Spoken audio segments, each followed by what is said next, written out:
Hello everyone, welcome to my channel তোমাদের সহচরী দীপিকা। আশা করছি আপনারা সবাই খুব ভালো আছেন আর আপনাদের আশীর্বাদে আমরাও খুব ভালো আছি। আজ হচ্ছে মঙ্গলবার আর এখন বাজে সকাল 7টা। আর এখন কিন্তু এখানে বেশ তাড়াতাড়ি সকাল হচ্ছে, মানে প্রায় 6টা 10-15-র মধ্যে কিন্তু এখানে ভালো দিনের আলো ফুটে যাচ্ছে।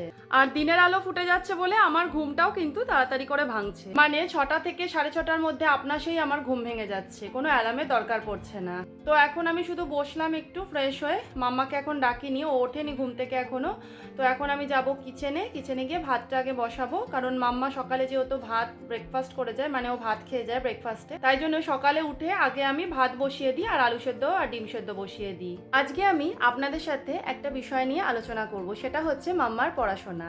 মানে ইউকেতে আসার পরে মাম্মা কিভাবে পড়াশোনা করেছে, কোন স্কুলে পড়েছে আর ওর পড়াশোনার ধরন কেমন, সমস্ত কিছুটা আজকে আপনাদের সাথে শেয়ার করে নেব। আশা করছি আজকে আমার ব্লগ আপনাদের ভালো লাগবে, শেষ পর্যন্ত আমার সাথে থাকবেন। চলুন এখন যাব কিচেনে, আগে ভাত বসিয়ে নেব।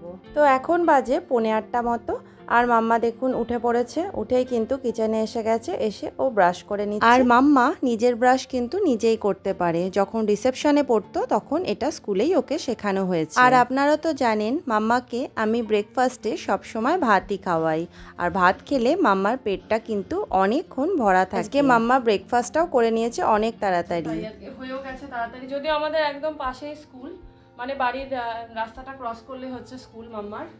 আর ওদের 9:45 থেকে 9টার মধ্যে ঢুকতে হয় স্কুলে। আর যেহেতু আমাদের পাশে স্কুল, অতটা টেনশন থাকে না, কারণ ওর বাবা দিয়ে আসে তাড়াতাড়ি করে। তো মামাকে এখন রেডি করে দিচ্ছি, খাওয়ানো হয়ে গেছে, ব্রেকফাস্ট তো ভাত করাই আপনারা জানেন। তো ভাত খাওয়ানো হয়ে গেছে, এবারে ওকে রেডি করে শোভন স্কুলে দিয়ে আসবে। যখন ওর প্রথম স্কুল শুরু হয়েছিল, মানে ও যখন রিসেপশনে পড়তো, তখন স্কুল থেকে জিজ্ঞাসা করা হয়েছিল যে ও কি বাড়ির থেকে টিফিন আনবে না স্কুলের খাবারই খেয়ে থাকবে। তো আমরা ভেবেছিলাম ওকে স্কুলের খাবারটাই দেওয়া উচিত। মাম্মা তো স্কুলে চলে গেল, তো এখন আমি কিচেনে যাব আর রান্না করতে করতে মাম্মার পড়াশোনার বিষয়ে আপনাদের সাথে কিছু কথা শেয়ার করে নেব। চলুন। এই স্কুলটাতে মাম্মা পড়ে, এটা হচ্ছে রেড স্ট্রিট প্রাইমারি স্কুল। তো আগে পড়তো মাম্মা জর্জডেন্টে। তো এই স্কুলটা দেখুন আমাদের একদম বাড়ির পাশেই। আজকে ওয়েদারটাও খুব একটা ভালো নেই, কেমন মেঘ করেছে দেখছেন, মনে হচ্ছে ঝমঝম করে এক্ষুনি বৃষ্টি নামবে। তো ওই যে শোভনও ফিরছে মাম্মাকে স্কুলে দেবার পরে, তো শোভনের ব্রেকফাস্টটা তাড়াতাড়ি করে আমি রেডি করে নিই। শোভনকে আজকে দেবো হচ্ছে আমি অ্যাভোকাডো স্যান্ডউইচ, যেটা আমি ওকে সপ্তাহে 3বার করে দিয়ে থাকি। তো যাই হোক, যে কথাটা আমি বলছিলাম সেটা হচ্ছে আমি আর শোভন মাম্মাকে স্কুলের খাবারটাই টিফিনে দেওয়ার জন্য রাজি হয়েছিলাম। এর একটাই কারণ ছিল, মাম্মা যদি একই ধরনের খাবার আর 10টা বাচ্চার সাথে খায়, তাহলে মাম্মার সাথে তাদের বন্ধুত্বও অনেক তাড়াতাড়ি তৈরি হবে। তো চলুন একদম প্রথম থেকে মাম্মা কিভাবে এখানে আসার পরে স্কুলে ভর্তি হলো সেটা আপনাদের সাথে এখন শেয়ার করে নেব। তো আমরা যখন ইউকেতে এসেছিলাম সেটা হচ্ছে সেপ্টেম্বরের একদম শেষে। তো আমরা জিজ্ঞাসা করেছিলাম এখানেরই একজনকে, মানে শোভনের সাথেই কাজ করে, যে মাম্মাকে নার্সারিতে ভর্তি করাবো, তার জন্য কোন স্কুল ভালো হবে। তো তারাই আমাদের বলেছিলেন এখানের জর্জডেন্ট নার্সারি স্কুল খুবই ভালো, যত্ন সহকারে কিন্তু সেখানে পড়ানো হয়ে থাকে। আরেকটা কথা আপনাদের বলে দিই যে এখানে কিন্তু বাচ্চাদের বেশি দিন বাড়িতে বসিয়ে রাখা যায় না, মানে এখানে আসলে সাথে সাথেই কিন্তু স্কুলে ভর্তি করে দিতে হয়। তাই আপনারা ইউকেতে যখনই আসুন না কেন তখনই কিন্তু বাচ্চার জন্য স্কুলে অ্যাডমিশন পেয়ে যাবেন। যাই হোক, ওনাদের কথা মতো আমরা জর্জডেন্ট স্কুলের সাথে যোগাযোগ করলাম মাম্মার ভর্তির জন্য। এই টাইমে স্কুলে 1 সপ্তাহর জন্য ছুটি চলছিল। তো 1 সপ্তাহ পর যোগাযোগ করা হলো, তারপরে ওনারা আমাদের স্কুলে ডাকলেন। বেশি কথা আমাদের জিজ্ঞাসা করেননি, শুধু দুটোই প্রশ্ন ছিল। এক হচ্ছে মাম্মাকে টয়লেট ট্রেনিং করানো রয়েছে কিনা, মানে ও এখনো হাগিজ পরে কিনা, মানে হাগিজে টয়লেট করে কিনা, নাকি বাথরুমে গিয়ে টয়লেট করতে পারে। আরেকটা জিজ্ঞাসা করেছিল যে ও নিজে নিজে খেতে পারে কি। ব্যাস এইটুকুই আমাদের কাছে জিজ্ঞাসা করেছিল। তবে আমরা স্কুলে জানিয়ে রেখেছিলাম যে মাম্মা তখন ABCD আর 1-2 ভালোভাবে বলতে পারে। প্রথমে বাচ্চাদের যেটা এখানে সমস্যা হয় সেটা হচ্ছে অন্যান্য বাচ্চাদের সাথে মিলেমিশে থাকাটা। প্রথম মাম্মারও কিন্তু সমস্যা হতো, প্রায় 1 মাস মতো মাম্মার একটু অসুবিধা হয়েছিল, তারপরে কিন্তু সবার সাথে ও মিলেমিশে থাকতে শুরু করেছিল আর অনেক কিন্তু বন্ধুও হয়ে গেছিল। আর মাম্মাকে কিন্তু বাড়ির জামা কাপড় কাপড় পরেই পাঠাতাম, মানে স্কুলের কোনো ড্রেস তখন ছিল না, আর বাড়ির থেকে কিন্তু একটা ব্যাগ পাঠানো হতো। আর মাম্মা জর্জ ডেন্টে পড়েছিল হচ্ছে 9 মাস। আর এখানে কিন্তু স্কুল শুরু হয়, মানে নতুন সেশন শুরু হয় হচ্ছে সেপ্টেম্বরে 3-4 তারিখ থেকে, আর সেটা কন্টিনিউ হয় হচ্ছে জুলাইয়ের 15-16 তারিখ অবধি, মানে 17 থেকে 18 তারিখের মধ্যে ছুটি পড়ে যায়, মানে সামার ভ্যাকেশন শুরু হয়ে যায়। আর এখানে টানা 1.5 মাস ছুটি থাকে সামার ভ্যাকেশনে, আর সামার ভ্যাকেশন শেষ হলেই আবার নতুন সেশন শুরু হয়ে যায়। যাই হোক, জর্জ ডেন্ট স্কুল শেষ হওয়ার পরে আমাদের কাছে একটা লিংক পাঠানো হয়, সেই লিংকে আমাদের আর মাম্মার যাবতীয় সমস্ত ডিটেলস দিতে হয়েছিল। আর সেখানে দেওয়া ছিল কয়েকটা স্কুলের নাম, তার থেকে 2 থেকে 3টে স্কুল আমাদেরই ঠিক করে নিতে হয়েছিল, মানে বেছে নিতে হয়েছিল আর কি। আর আমাদের বাড়ির অ্যাড্রেসের কাছাকাছি যে সমস্ত স্কুলগুলো ছিল সেগুলোই আমরা বেছে নিয়েছি। আর কোন বাচ্চা কোন স্কুলে চান্স পাবে সেটা কিন্তু এখানে কাউন্সিলই ঠিক করে দেন। তো যাই হোক, মাম্মা চান্স পেয়েছিল রেড স্ট্রিট প্রাইমারি স্কুলে, যেটা আমাদের একদম বাড়ির কাছে হয়েছে, খুবই সুবিধা হয় তার জন্য, মানে দিয়ে আসা নিয়ে আসার জন্য। জর্জ ডেন্ট যেহেতু অনেকটা দূরে ছিল, আমাদের কিন্তু যাতায়াতে খুব অসুবিধা হতো, যেহেতু আমাদের কাছে গাড়ি নেই, আর অনেকটাই হাঁটা রাস্তায় যেতে হতো, মানে আসতে যেতে আমার সময় লাগতো 1 ঘন্টার কাছাকাছি করে। যখন স্নোফলস হতো, রাস্তায় একেবারে বরফ জমে যেত, তখন কিন্তু ভীষণ কষ্ট হতো। স্কুলে ভর্তি হওয়ার পরে স্কুল থেকে আমাদের কাছে একটা ছোট্ট লিস্ট দিয়েছিল, মানে বাচ্চাদের স্কুলে যাওয়ার আগে বেসিক কিছু হ্যাবিট তৈরি করাতে হবে বাড়ির থেকে, তো সেটা আমাদেরই কিন্তু করতে হয়েছে। নার্সারিতে কিন্তু পড়াশোনার সেইভাবে চাপ ছিল না, ওদের কিন্তু বেশিরভাগটা সময় খেলার মধ্যে রাখা হতো। এই প্রাইমারি স্কুলে পড়াশোনার ধরনও খুব ভালো, আর আগের থেকে চাপও একটু বেড়েছে। তো এখন বাজে হচ্ছে সকাল 11টা, আমি ওই লাউ চিংড়িটা বসিয়ে এসেছি, এইবারে মাম্মাকে হোমওয়ার্ক দেবো। এমনিতে স্কুলে ওদের সমস্ত কিছুই করায়, বাড়িতে সেইভাবে আমাদের উপরে কোনো রকমের প্রেশার নেই, তবে হ্যাঁ আমি কিছু এক্সট্রা হোমওয়ার্ক ওকে বাড়িতে দিই। অনেক সময়ই মাম্মার স্কুল থেকে এমন ধরনের পেজের মধ্যে কিছু ওয়ার্ডস, মানে স্পেলিং পাঠানো হয়, যেগুলোকে আমি বাড়িতে মুখস্থ করিয়ে থাকি। আর মুখস্থ করানোর সাথে সাথে আমি মাম্মাকে এগুলো লিখতেও দিই বাড়িতে। এমনিতে ওদের সাউন্ডের উপরেই বেশি জোর দেয়, তাছাড়া বিভিন্ন রকমের ওয়ার্ডস কিন্তু ওদের রেগুলার স্কুলে পড়ানো হয় আর লিখতেও দেওয়া হয়। প্রতি সপ্তাহে 2 থেকে 3খানা করে পাতলা পাতলা বই দেওয়া হয়, সেগুলোকে ভালো করে রিডিং করিয়ে সেখান থেকে নতুন ওয়ার্ডস নিয়ে আমি মেক সেন্টেন্সও করিয়ে থাকি। তো যাই হোক, কিচেনে এসে দেখলাম আমার লাউ চিংড়িটা রেডি হয়ে গেছে। এবারে ঘরের আর বাদবাকি কাজগুলো ঝটপট করে সেরে নিই। এখন বাজে হচ্ছে 3:10, আর মাম্মা ছুটি হয় 3:15-তে, যেহেতু একদম পাশে স্কুল। আমি একদম 5 মিনিট আগেই বেরোই, কারণ খুব তাড়াতাড়ি বেরিয়ে লাভ নেই, দাঁড়িয়ে থাকতে হয় গিয়ে। আর এখানে যেটা খুব ভালো আমার নিয়ম লাগে, ওদের যে ক্লাস টিচার একদম মাম্মার হাতটা ধরে রাখে যতক্ষণ না আমি আর শোভন যাই। আর একদম স্কুলের প্রথমেই, মানে স্কুল স্টার্ট হওয়ার প্রথমেই কিন্তু আমাদের জিজ্ঞাসা করে নিয়েছিল যে মাম্মাকে নিতে কে যাবে। তো সেখানে আমার আর শোভনের নামই শুধু দেওয়া আছে। তো চলুন এবার ছেলেকে নিয়ে আসি গিয়ে। তো মাম্মার এখন ছুটি হয়ে গেছে, এই দেখুন দুষ্টুমি করতে ব্যস্ত, এ দেখুন কেমন টেনে টেনে আমাকে নিয়ে যাচ্ছে।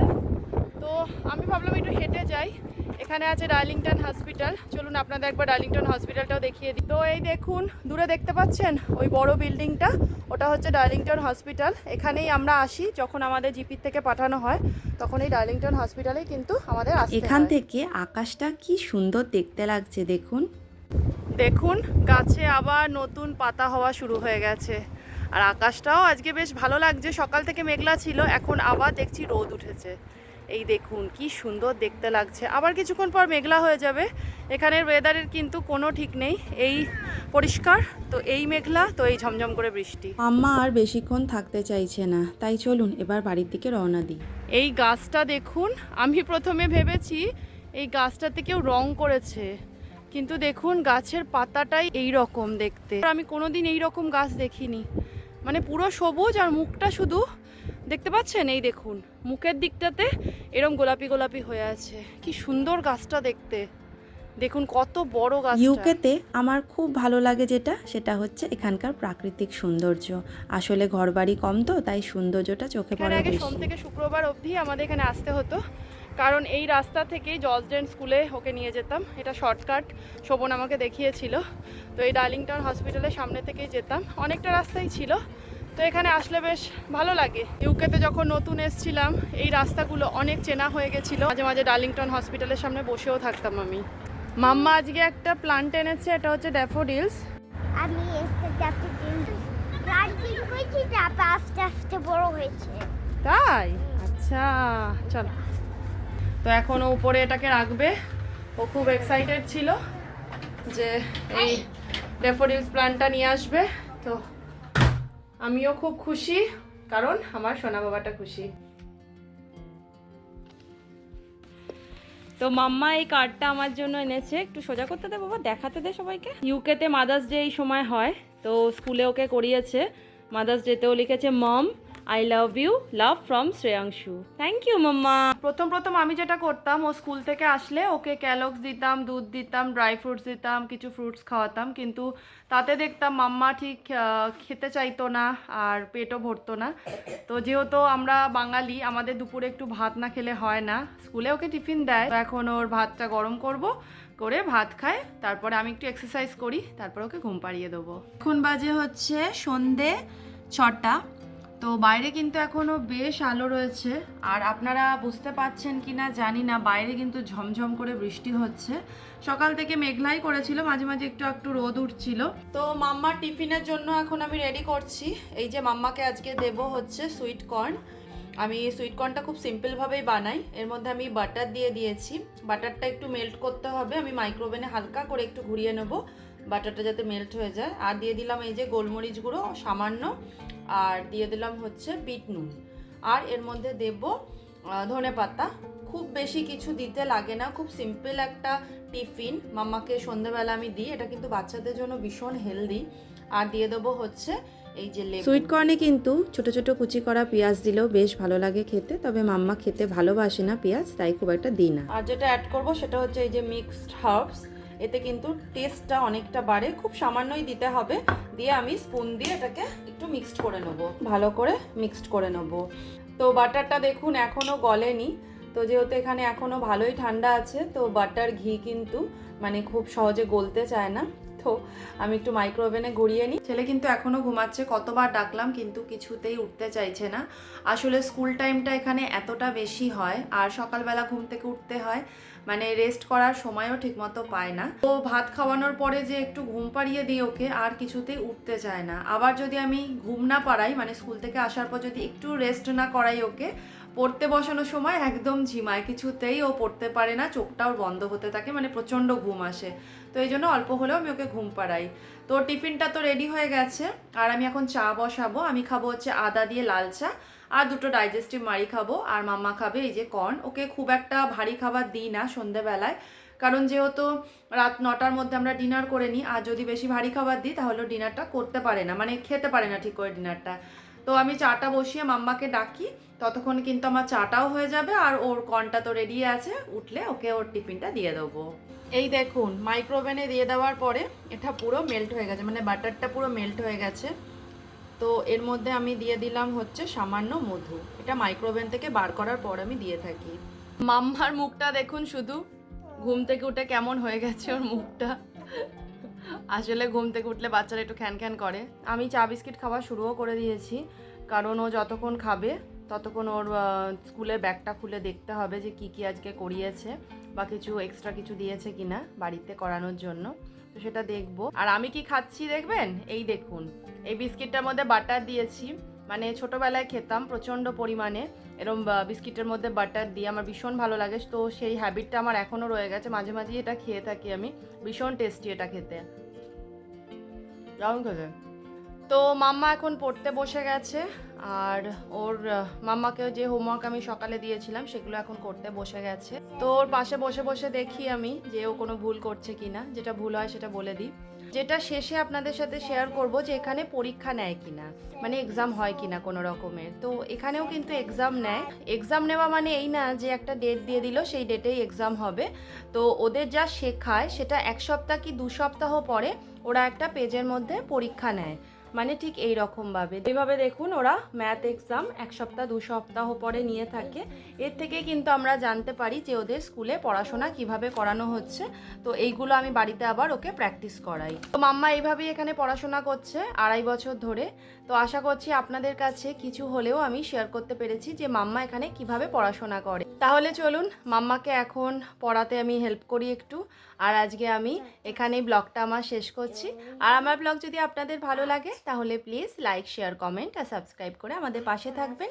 আমি ফিরবো নতুন আরেকটা ব্লগের সাথে। ততদিন আপনারা ভালো থাকবেন, সুস্থ থাকবেন আর সবাইকে অনেক খুশিতে রাখবেন। টাটা।